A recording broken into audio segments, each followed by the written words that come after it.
जय हिंद दोस्तों, स्वागत है आपका फिर से एक बार द एक्सपीरियंस मैटर्स के नए एपिसोड में। आज जिस टॉपिक को हम लेके आए हैं वो बहुत ही बर्निंग टॉपिक है एंड टुडेज़ सिचुएशन जो आज चल रही है, जो हम इंफ्रास्ट्रक्चर को लेके देख रहे हैं पूरे भारत में, चाहे वो वायनाड हो, दिल्ली हो, बेंगलोर हो, कोई भी सिटी हो। तो आज हमारे साथ जो गेस्ट हैं, आइए स्वागत करते हैं पराग सर का। Parag sir, welcome to the show. Thank you for time. Sir, this postcard is basically experience, and as you have been the experience person and you keep reading about the all the current affairs and all those things, I believe you are the right person, to invite on the podcast to speak on the infrastructure things, because you have seen many things in India and across other countries also. So we wanted to take your views, your experiences from all your journeys and from all these years which you've been lived in different cities. How you see this, the infrastructure of India is happened previously, what was the earlier, and what is the current state and what it will lead to in the future? So, like you rightly said, first of all, thank you for having me on your podcast, and this conversation is very, very relevant for everyone as citizens. So, look, I think the foremost challenge to my mind has always been, and it unfortunately hasn't changed, is as a system, both people and the respective bodies and the government, we tend to react to a situation. We don't plan ahead. And when the economic liberalization happened in 1991, I mean, one should have had the foresight that as we integrate with the global economy, the pace of things will pick up. As economy prospers, people prosper, people will buy vehicles at a very basic level, and therefore all the related things that come up. So at that point of time, the flocking to cities from the tier 2, tier 3 centers was inevitable. So this should have been foreseen. So I think for 3 decades now, we as a country are playing a catch-up game. Right. So there is population migration. There are job opportunities happening in say 10 to 20 clusters across the country. Correct. And then we are trying to cope up with how the infrastructure to match the build-up. Right. So whenever there is a catch-up game, this gap is bound to happen. So now, so the focus on infrastructure is acute. The reason you are here and the reason we're talking is because we're seeing the serious consequences of lack of planning ahead, right? So you mentioned Delhi, the flooding of the basement where these students who had such bright aspirations, they perish. Now you saw that an SUV passing, which added to the water flooding into the basement, was arrested. And the High Court rightly pulled up saying, I mean, I'm surprised you haven't arrested the water.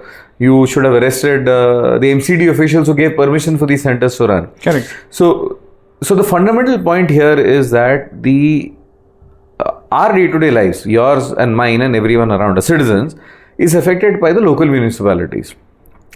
Central government, good or bad, beyond a point can make a little difference. State government can to a large extent. And the first point of contact or the first respondent to any such thing is a local municipality. Right. Now let's say Delhi MCD, you take Bangalore BBMP. The reason we are in this situation is because of the complete lack of competence, accountability and apathy of these local municipal bodies. They're mired in corruption for decades. Corruption aside, there is no vision, there is no foresight. Now you look at Bangalore. Bangalore's last, I think, known population was 13 million. Officially. So you can assume that the population will be a couple of million higher with people coming and going out. There are 50,000 policemen to the last data point that I know. Right? Now, the police to citizen ratio is among the poorest. Yeah. So similarly, you look at the rapid, because people are flocking, Bangalore particularly because of weather and availability of engineering talent. I mean, I've been here for 3 decades. I don't belong to Bangalore. You migrated to Bangalore from another part. So there was an Indian Institute of Science report, which was published, I think, in the recent past. So there is a 1,088% increase in concretization in Bangalore over the last few years. There is a 88% loss of water bodies, and there is a 79% loss of vegetation. Now you were mentioning, right? The summer was bad. You moved to Bangalore recently. So summer was never like this. Summer was at best 10 days when we moved in 2-3 decades back. In the whole year, summer was only 10 days, and that too it used to peak at 35. But now it is stretched to 3 months, 3-4 months now. So when there is such rampant concretization, there is loss of vegetation is an obvious consequence, and water bodies are encroached upon. This entire flooding that happened in some parts of Bangalore was because all the lakes were encroached upon, and the waterways were blocked. So water bodies being taken away also has a consequence on the environment. So I think the greed of citizens to multiply assets, I would put the responsibility on citizens too, including you and me. Absolutely. If I have one there house, is no demand, then there is no you have one also. house, then you want another house, then you want another house, you have one car. The point is, can the environment, can the city take it? It can't. So I think fundamentally there is a dire need of reform of municipalities and their accountability, which I think is the crux. So infrastructure was never an issue because there was never so much population exposure. I've been here, I could drive across the town and be back in half an hour some years back. Now I can't even step out of my gate because at certain times. Absolutely. So I think the correlated point here is that you brought up a point about citizens, us also. I think there is a responsibility of a primary school education, civics. I learned civics long back. You're younger, you must have learned it more recently. Correct. I think it is important that civics में पढ़ाया जाए कि boss किसका क्या responsibility. एक simple chapter with literally a table. There are any kids when you're learning all that, right? Your first respondent or accountability rests with the corporator. Now, if you ask around in your respective localities, ask them who the local corporator is, most people would not know. This is true for most. I've done this. I also don't know. Exactly. So, likewise. Then there is the MLA. Correct. Then there is the MP. Correct. Right? They all have their distinct roles and responsibilities. Some of them can overlap. Now, corporators are therefore obviously linked to the municipal organization. So, unless citizens start holding corporators accountable, nothing will change in this shambles we are in across all the mega cities. The second, I think, is decision making. Now, there has been this talk about BBMP being recast on the lines of the London Metropolitan, I forget the term. Basically bringing all BWSSB, all the 10 bodies, somebody will dig up a pipe, their responsibility ends there. Somebody will lay the cable, somebody will, cover the potholes, but they never come together. Now, this should have been done long back. But barring, trying to emulate what happens in London, the point is, eventually decision making kaun karta hai? So I think these mega cities, as they're called, and mega cities, these are mega cluster bombs. We're living in time-bound bomb kind of a situation. I think they need a CEO structure. You come from a corporate world, so eventually you need a fully empowered CEO, whatever be the structure of the body under it, who is brought in from a professional background. People like you, and then these are fully empowered. The government needs to delegate, and decisions need to start happening on a day-to-day basis or a quicker basis. Absolutely. Unless that happens, I don't think things will change. So at some point of time, I think I am not very confident of some state governments looking at this way.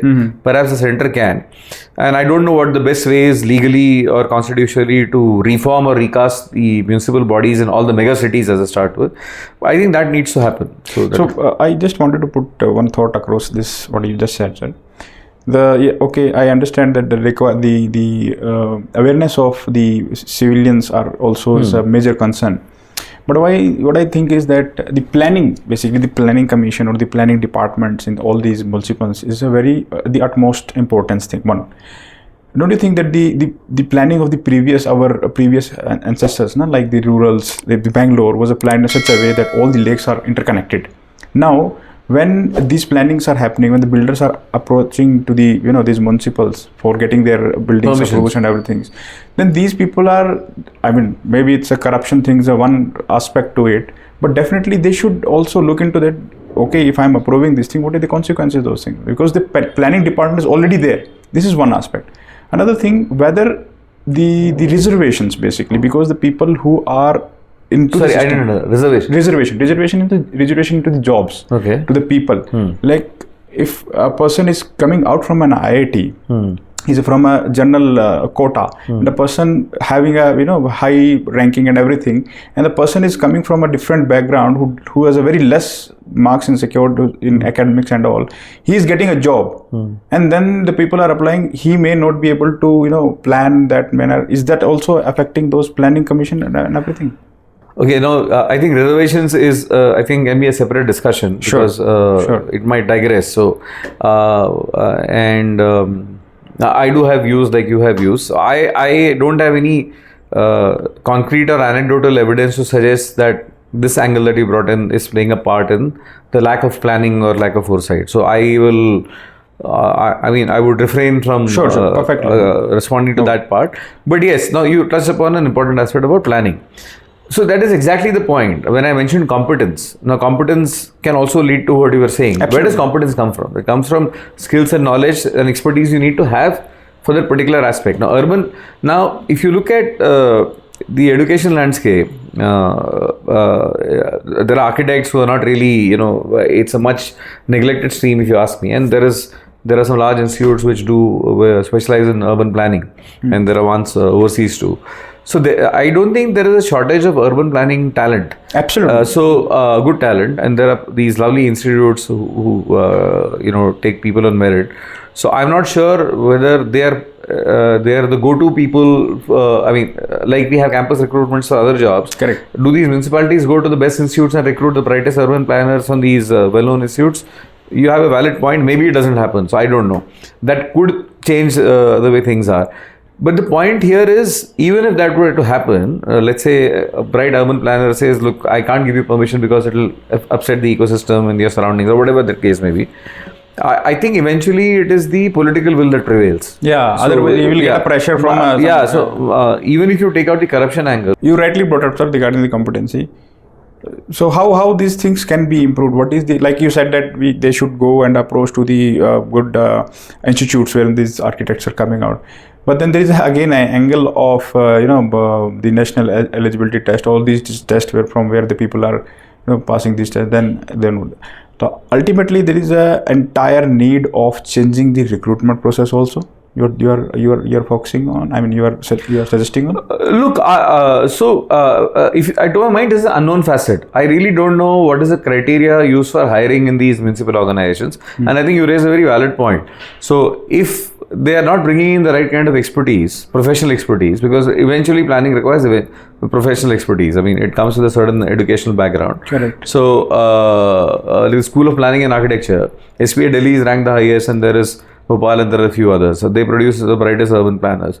So I'm not even sure whether these students want to join them, these municipalities, given the work culture and everything else, or do these municipalities even approach the brightest talent available in the country? So it is an unknown facet. But if it is not happening, then I think yes, that is one course correction that is definitely needed. No, I think at some point of time, this whole process of how approvals are granted needs to be made public. Absolutely. It has to be. It has to withstand public scrutiny. I think eventually accountability comes from public scrutiny. So we know the MPs or MLAs and we can vote them out every few years.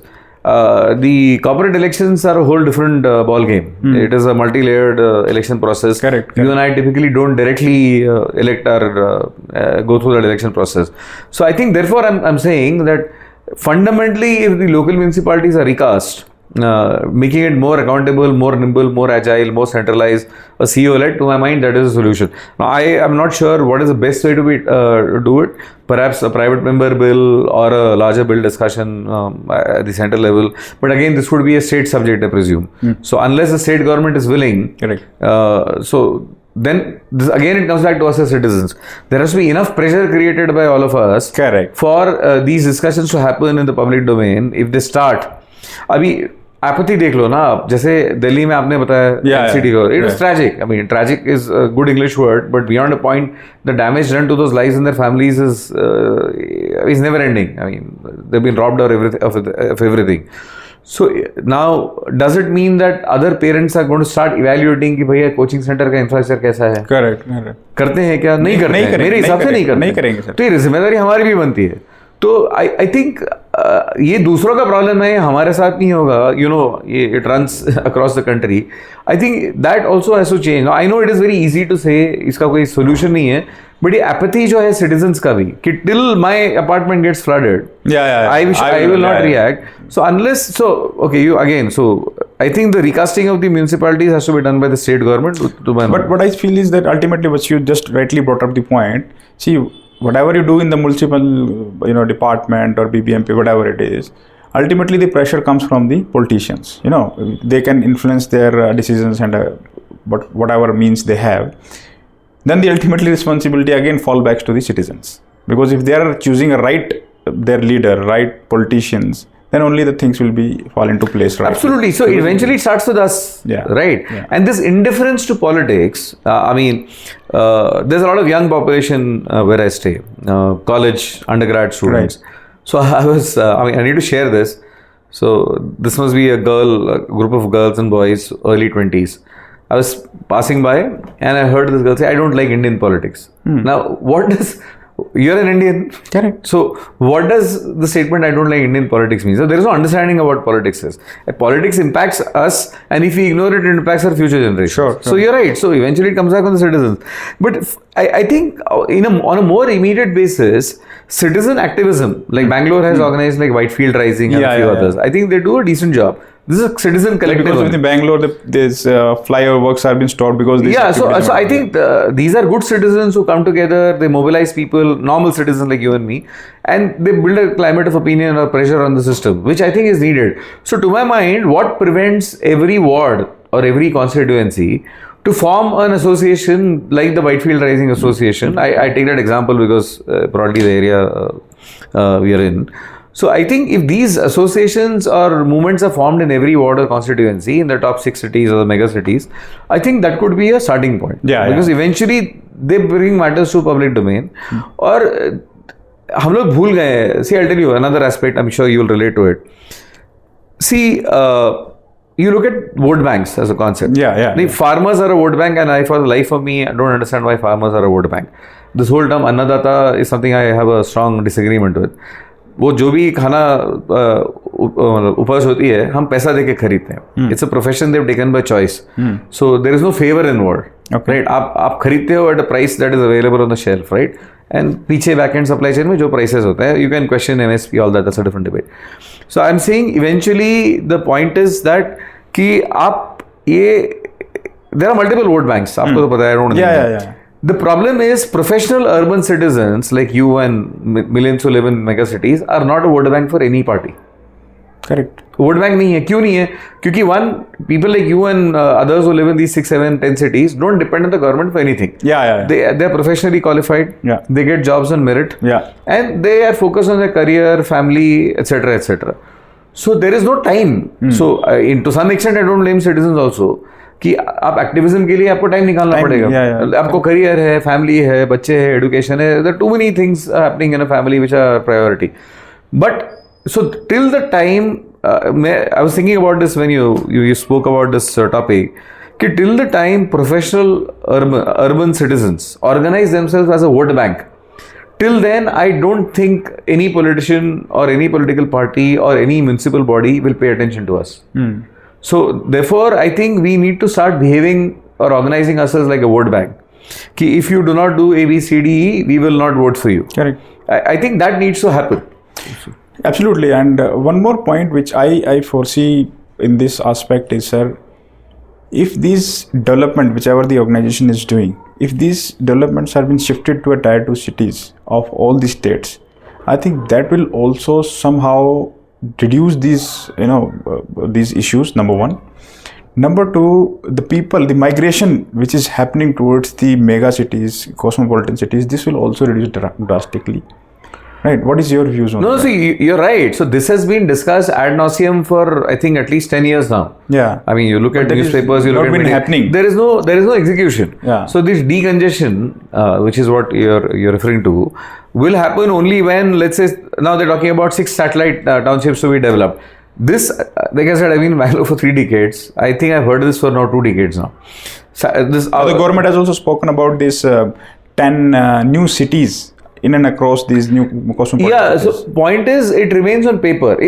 See, this is part of the solution. You provide equal infrastructure, equal talent in surrounding cities, so people are not concentrated in these large cities which are burgeoning. It has to be done. Now, even if they start today, it'll probably benefit the next generation, because it takes time to build infrastructure, attract investments. Easily 10 to 30 years. So exactly. So it is long due.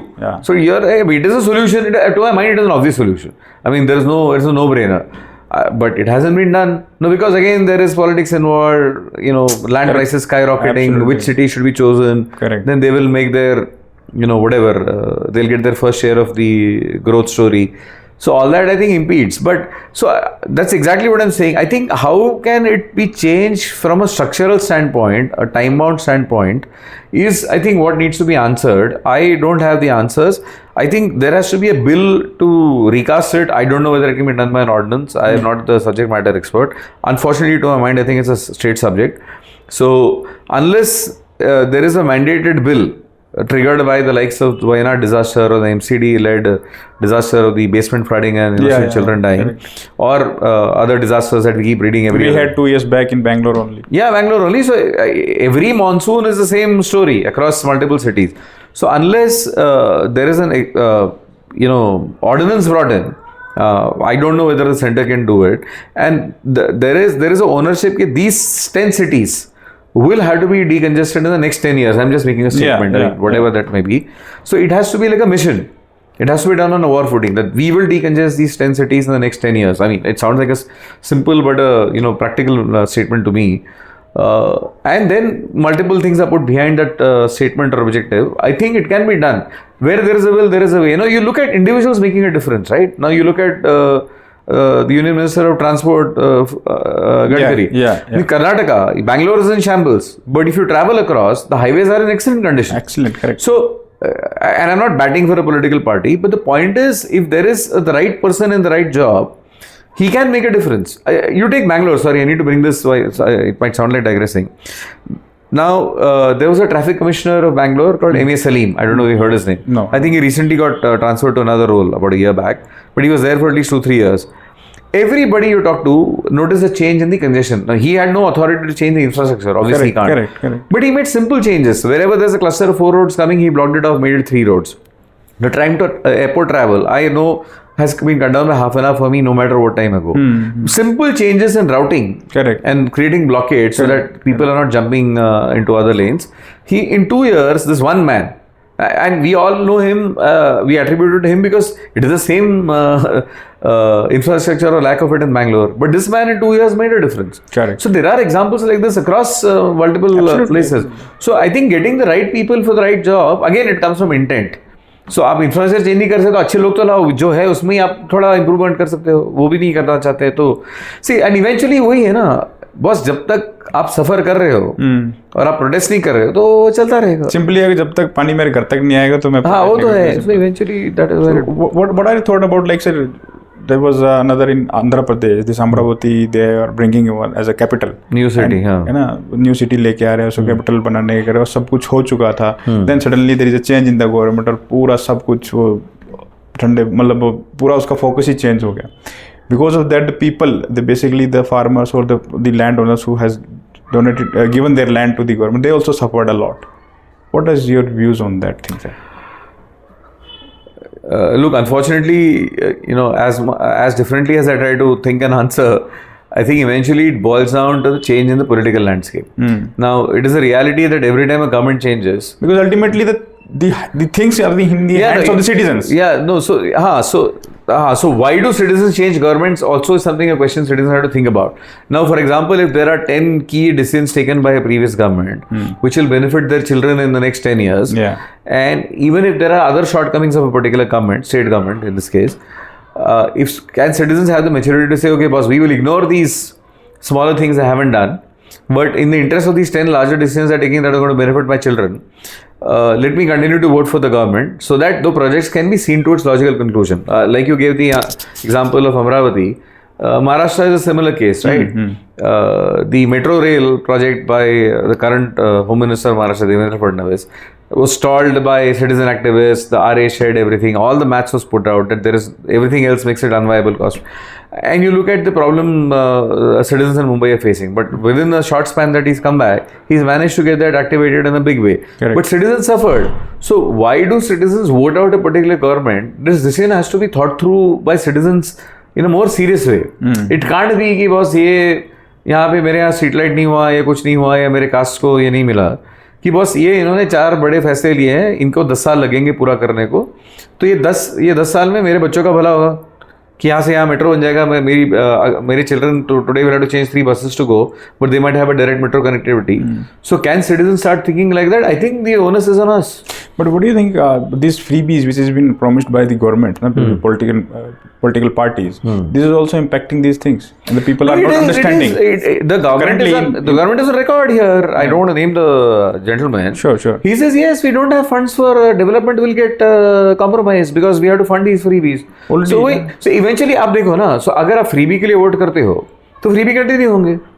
तो अभी this free bus rides, as much as one packages it कि women upliftment हो रहा है, women are travelling, but how many people are actually, no, the point is now eventually look the reality is, I mean it runs on money, right? पैसा आएगा तो ही आप चला पाओगे ना. आप रेवेन्यू कलेक्ट ही नहीं कर रहे हो कोई भी ऑर्गेनाइजेशन में, तो आप ऑर्गेनाइजेशन चलाओगे कैसे ना, beyond a point. But another thing which I force is in this the freebies things. Okay, you are giving a freebie to the ladies, but see the condition of the buses. I cannot go and sit in these buses na. The condition is that poor. Agree. So I'm saying eventually revenue collection, there is no escaping revenue collection. You come from the corporate world.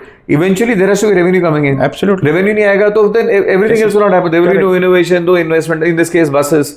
There will be no money to pay salaries, which is what is happening. Yeah. Bangalore, Karnataka government is unable to pay fund a lot of things. Correct. Kerala is bankrupt. They've approached the center because it is a dole economy.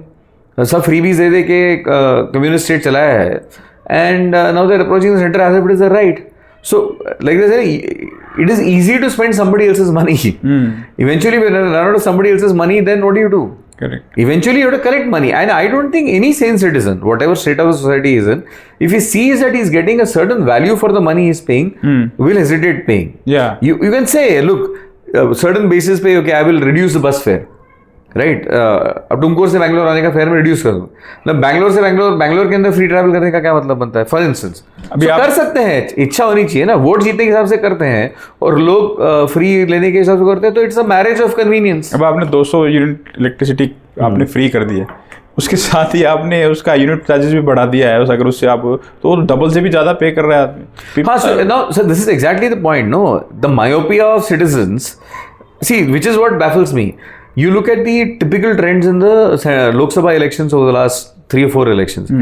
There is a certain maturity that voters display to have displayed to bring in stability, giving one party power. Now, these are the same voters who don't display it in the state elections, which is what this paradox is something I am unable to understand. So, to fund the free electricity of that slab, the others are paying higher, exactly, including me and you. Exactly. So now the point is, but here again, those who are paying higher, I think if we represent a larger sample, if you and me, then I think it goes back to what I said. We are not a vote bank. वो government को पता है कि हमारा इतना बढ़ा भी दिया पर यूनिट, तो हम देंगे झक मार के, हमको मतलब we need electricity. कोई ऑप्शन नहीं. So and even if it means our outflow goes up or our cash in hand reduces, we are not a vote bank. But वो जो all the women who are doing those free rides are a large vote bank. उनके वजह से उनका vote swing होता है, हम आपके मेरे वजह से होता नहीं है. But what do you think, sir? This tourism, which is now this aggressive tourism or reverse tourism has happened. Is this also reverse tourism? Is it? Reverse means not reverse. I'm just not getting the right word for this thing. Aggressive tourism kind of thing. I'm not getting the right word. The people started doing this thing more often. The people are starting going out on those things. This is also impacting the. A very valid point. I'm glad you brought this up. Look, you're right. So I think there is an English term for everything. Fortunately, unfortunately, this is called revenge travel. Revenge, correct. Sorry. Basically, after COVID lockdown for 2 years, people had to get out, and it's natural. And I think it was inhuman for people to be locked up for 2 years, not living their normal lives. So, but that revenge tourism has lasted for 3 years now. so I don't think it can be called revenge tourism. However, I think. Another important aspect of all of this, urban governance, you brought up Wayanad and others, I think is that at least in eco-sensitive zones, which are obvious. Which has already been declared by the government. Exactly. I think there is a need to regulate tourism. So it has to be a pass-based system. You have to regulate the number of people who can enter that particular place on a daily basis. Now I'll give you examples. the Nilgiris district. In Yeah, Tamil they Nadu. have Yeah, enabled. I mean, it's one But of there my... is not a control, sir. That is only just you need to register. No, I'll tell you. No, but there are several things. Okay, I go there thrice a year. I like that belt a lot. It's beautiful, full of wildlife. So during COVID times, they had a e-pass system. And it was really strict. Unless you provided a medical certificate कि कोई बीमार है, जाना है, hospital लेके जाना है, you have to provide some authentic documents. And they were issuing. Now today they've started this e-pass system again. Yeah.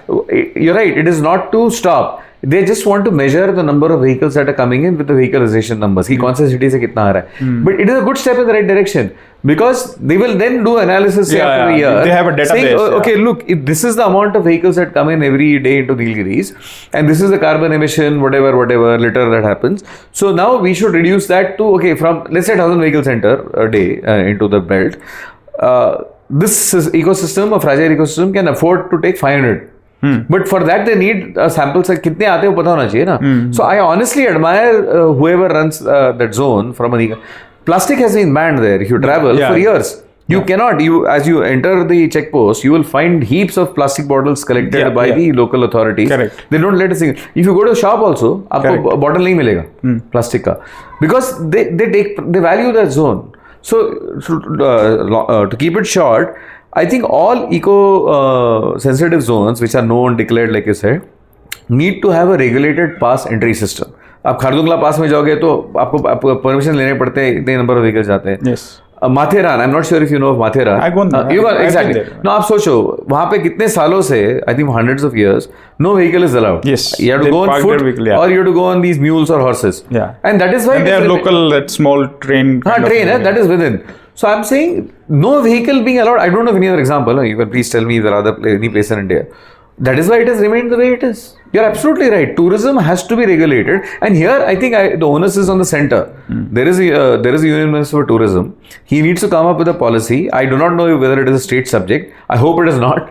But if it is not, then there is no better time. It is late to bring out a tourism regulation policy, list out the 20-30 cities or places which are eco-sensitive, and mandate that only an X amount of tourists can enter that and tourists have to plan in advance. उतना तो हमको तकलीफ लेना पड़ेगा. हम करते हैं ना, जब बाहर जाना पड़ता है तो 3 महीने के वीजा के लिए अप्लाई करते हैं. तो ऐसा नहीं कि हम ही लोग हैं तो क्यों नहीं कर सकते. But I think this is the state subject, not the center. Definitely, sir. No. I think the tourism policy center has a role to play in. Okay. But even but the controlling and the implementation of that eventually policy it comes down to the collector and the corporate. So that's why I bring up the example of Nilgiris, although there are some gaps there too. But I am not aware of any other zone which has taken pride and protection of its zone as seriously as that zone has. So e-pass, like you said, at least उनको पता चल रहा है कि कितनी गाड़ियाँ हैं. They have database है तो उसके बेसिस पे वो डिसीजन लेंगे. मेरे हिसाब से ये इंटेंट है, नहीं तो क्यों कलेक्ट करेंगे. Correct. और कोविड के टाइम पे I know it was strictly regulated. I could not enter. I was turned back. So I applied, sir. So there it's not that सबको मिलता था. So I think that example can be replicated, and I think it is an individual initiative. और जो भी है, the bright collector there or somebody above them, I think we need more decisions like this. Why can't the local collector take the decision or whoever is the authority? Yeah, actually. You're absolutely right. So thank you, sir. I think we come to the conclusion and very insightful discussion we had in this thing. So during the conclusion part, if you can just say some 2, 3, 4, 5 key points which everybody needs to be aware of or needs to follow those things, so that at least if the people start slowing, they can reach up to let's say 5 years down the line, 10 years down the line, things will improve. So I think, like I said, the responsibility is both on the respective government bodies and the citizens. Right. I think right now, while we blame the government bodies, and rightly so, citizens have to take equal responsibility.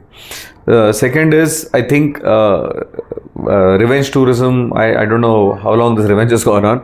I think there has to be a certain self-correction that citizens also need to do. Right. And they need to do some research before going to a particular place. Is it already crowded? All of that. I think that needs to, these are easily done. Third, I think, is forming citizen bodies, like I mentioned one or two examples in Bangalore, in every ward, every constituency, across 6-10 cities, I think is perhaps long due, so that we are seen as a pressure group. Right. And eventually, hopefully, as a vote bank. Now, I hate saying this, but unfortunately, unless you're a vote bank, nobody pays attention. Nobody so pays that is attention. reality, Correct. sadly. So it is being thrust upon us, so might as well wake up to the reality. Fourth is, I think, we live in a tech world. I think BBMP claims they have certain apps, but no complaints are attended. But I think every ward-wise there should be a available tool where any citizen can log in for a complaint. What is the status? What is the money that has come in? What is the money that is spent? And they need to put that update. Like the budget is a statement of investment and expenditure. I think ward-wise data should be available on a real-time basis or on a monthly basis, so citizens can hold them to at least know and then challenge the operator, whoever is. And I think lastly, eventually, politicians also are people. Yeah. हमारे ऐसे आते हैं. तो अगर जैसे हमको हमारे apartment तक बारिश नहीं हुआ, फ्लडिंग नहीं हुआ, हम नहीं करते, तो जब तक उनका घर फ्लड नहीं होता वो लोग भी सोचेंगे नहीं. आई थिंक वो एटीट्यूड चेंज कब होगा पता नहीं. And if you don't let these disasters wake us up, we then do something and then again wake up the next monsoon season again, we'll go to the same disaster. I think ये change नहीं होगा. I think eventually we all have to think about what kind of place we're leaving for our children and our grandchildren. If that thought doesn't come in, as noble as it sounds, unless we don't think on those lines, I don't think material things will change. Absolutely, sir. And I'd like to add the point you brought up, which I had not thought of. I think the kind of talent and recruitment that happens in municipalities from an expertise perspective, I think perhaps, I don't know how it is done, but I think they need to professionalize themselves. They need to get the brightest talent. And obviously, I mentioned the CEO model, because you can't get a bright graduate from a good planning school and then a politician or a operator decide, I veto you. So a fully empowered professional CEO, at least in the 6 cities which are in dire need of reform, I think is perhaps the way to go. I think I wanted to add 2 more points. Please. To this, sir. So one is that whatever the promises the politicians or political parties do during the time of the election, the freebies and all, there should be some assessment from a body. It should be a government body, it should be a private, public, whatever it should be.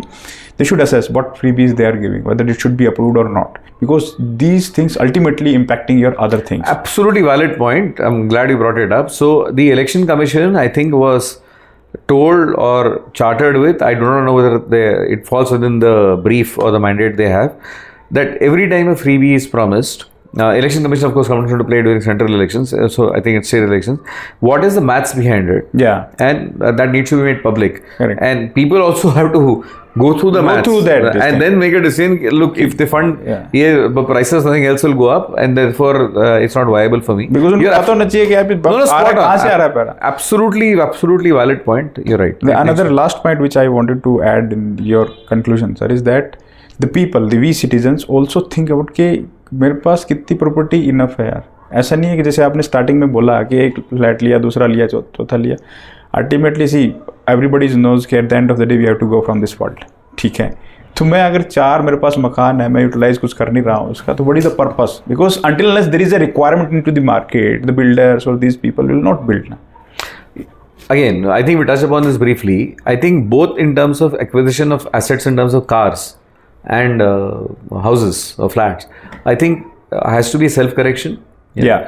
And it is this greed, this wanton greed has to, this is I think a very urban phenomenon. Yeah. Basically, with rising income, lifestyle is associated with increase in number of assets. Yeah. I think that thought has to change.